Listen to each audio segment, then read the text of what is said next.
The SEC is pure chaos. Many people online recently have realized that several SEC teams could finish with a 10-2 record, which makes things very confusing for the college football playoff. But they're missing the bigger picture. There is a realistic chance that half of the SEC is tied for number one in the conference at the end of the season. Let's take a look at how that would happen. Here's what the standings look like right now. At first glance, this doesn't look like a conference that is set for an 8-way tie at the top. After all, Tennessee, Texas, and Texas A&M all control their own destiny and will make the conference championship if they win out. However, Texas and Texas A&M play each other, so one of those two will finish with at least 2 losses. As for Tennessee, they have a tough matchup next week against Georgia in Athens, so that could easily drop the Volunteers to 2 losses. That means the winner of the Texas A&M game will have to drop one other conference game to finish with 2 losses. I think the most realistic way this happens is Texas A&M loses away at Auburn before beating Texas at home. If the scenario I just described plays out, that would leave the current top 4 teams tied with a 6-2 conference record.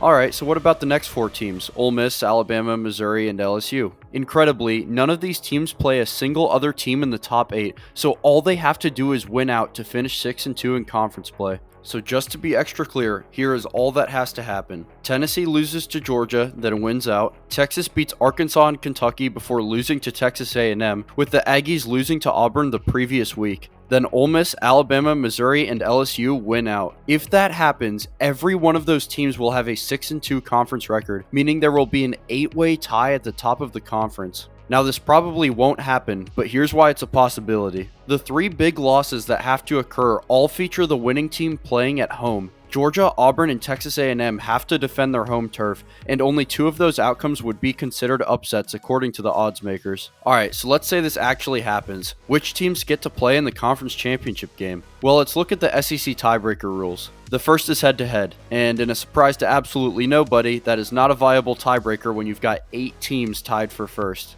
The next tiebreaker is record versus all common conference opponents. Since there is not a single common conference opponent among the tied teams, this cannot be used. The next tiebreaker rule is record against highest placed common conference opponent in the conference standings. Once again, since there are no common conference opponents, this cannot be used. That brings us to the 4th tiebreaker rule, which is cumulative conference winning percentage of all conference opponents among the tied teams. To put it in simpler terms, this is essentially a strength of schedule tiebreaker where you take each team, look at every conference opponent they played, and add up the conference record of those teams and turn it into a percentage. Let's take a look at Georgia, for example. Here is all of their conference opponents and those opponents' conference records. Add it all up and you get a combined record of 29 and 35. Take the 29 wins and divide it by the total of 64 games, and you get 45.31%. I went through and did this calculation for all 8 teams, and here are the results. So in this scenario, the conference championship is Alabama versus LSU, with the Tigers looking to get revenge after getting embarrassed by the Tide in Death Valley. Now this may come as a surprise to those familiar with strength of schedule rankings,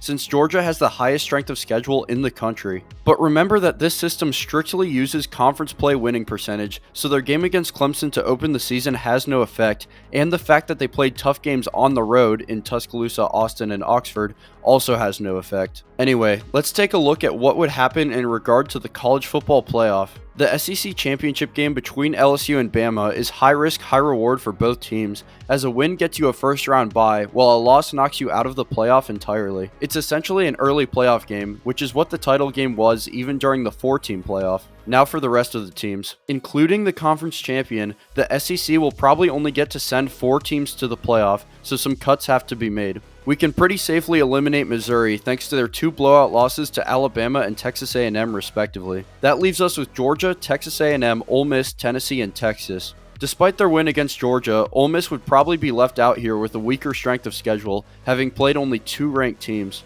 Georgia is probably a lock with their strength of schedule and marquee wins over Texas and Tennessee. Texas A&M also probably gets in with a pretty decent strength of schedule and a season-defining win over Texas. That leaves us with Tennessee and Texas for the last spot. The 2 programs did not play each other and have an essentially identical strength of schedule. It's a tough decision, but the committee would likely go with Texas simply due to their higher ranking throughout the season. So that's that. A chaotic projection for the future of this college football season. Even if this doesn't play out, it's very likely that a tiebreaker will have to be used for the second spot in the SEC championship game. So I hope this video was helpful in understanding the confusing SEC tiebreaker rules and how those rules may affect your team's chances at a spot in the college football playoff. If you enjoyed this video, make sure to leave a like, and if you want to see more videos like this, hit that subscribe button down below.